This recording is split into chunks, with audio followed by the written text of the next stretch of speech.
Have you ever come across two different words, usually a verb and preposition, combined in a sentence, and suddenly it's giving you a different idea with an entirely different meaning from the original dictionary meanings of these individual words that you just combined?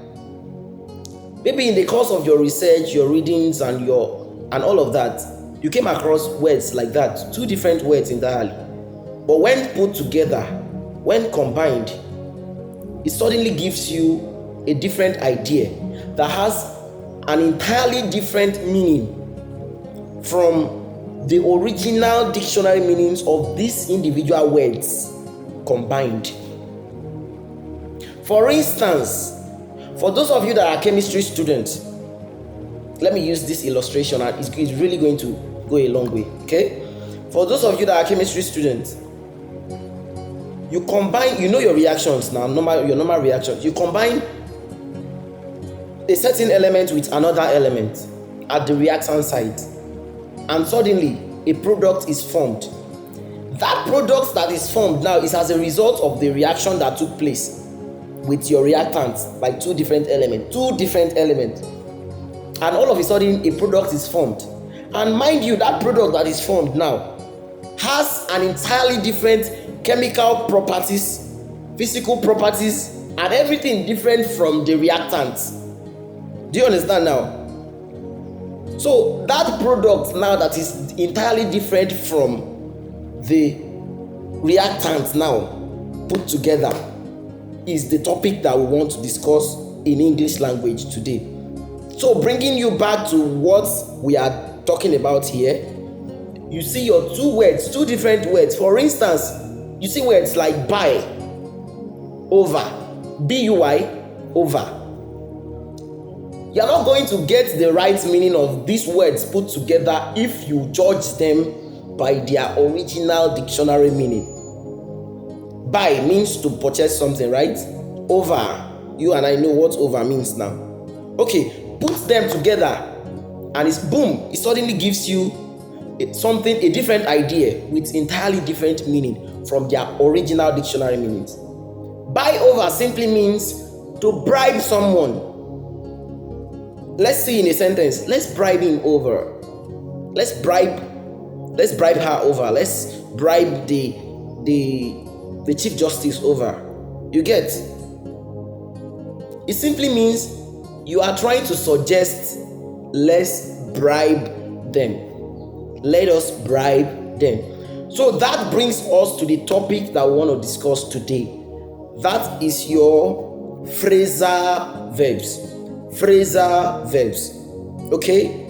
So in case you are walking along the road and randomly someone decides to just show up at your side, show up beside you and say, hey bro, what do you understand by phrasal verbs? Simply tell them it's just a combination of two different words, usually of verbs and prepositions, to give you a different idea with an entirely different meaning from their original dictionary meanings. Do you understand? Combine two separate words, two different words, and it gives you a different thing. And that thing that is giving you now has nothing to do with their original dictionary meanings, the original dictionary meanings of the individual words. I believe that point is clear now. Okay? So let's have some of the phrasal verbs. We are going to have some examples under this topic, just so you could maybe decide to make use of them.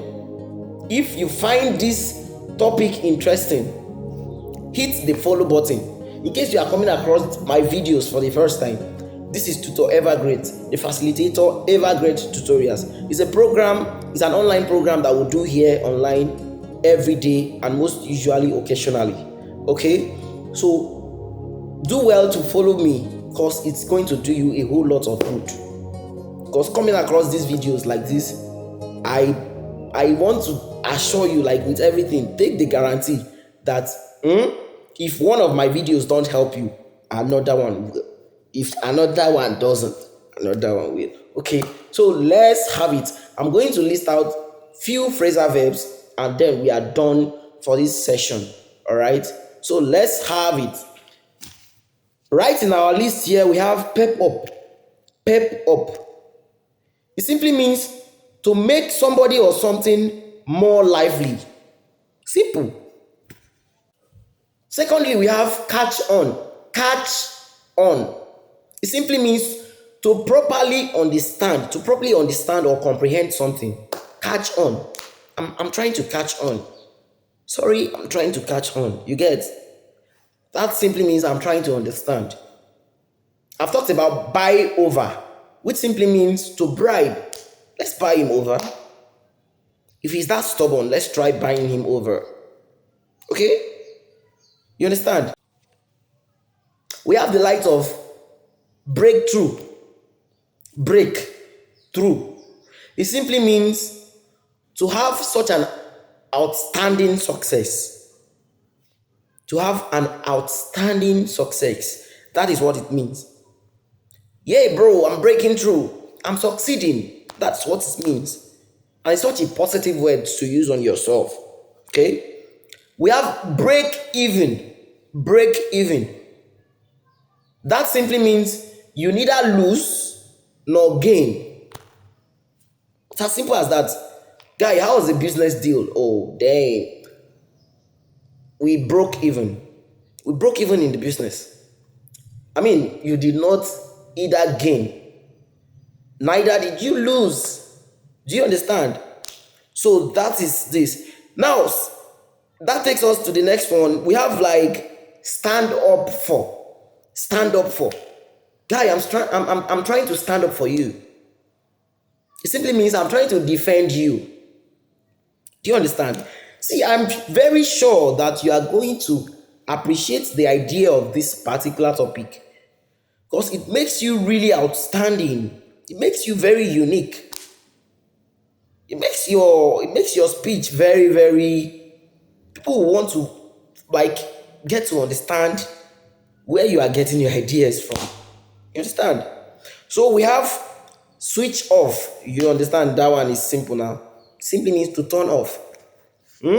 We have the light of backup. Bro, don't worry, just be going. I'll be backing you up. It simply means I will support you. Bro, you can do this. Besides, I'm here to back you up. I'm here to support you. You get? So, see, the idea, if you really pay attention to this topic, you are going to come back and say, thank you to Evergreat. I'm very sure everything is guaranteed. You cannot afford to lose with this. This one can never go wrong. You get? Now let's move ahead. We have the light of put off. Put off. You see? It simply means to postpone. Postpone. That's what it means. All right? Shifting from one day, the supposed schedule, shifting from the supposed schedule to the subsequent day or date. That's just it. You understand? So this is a part one of these phrasal verbs. I'm going to be releasing them in parts so that we get to interact in the comment section. You understand?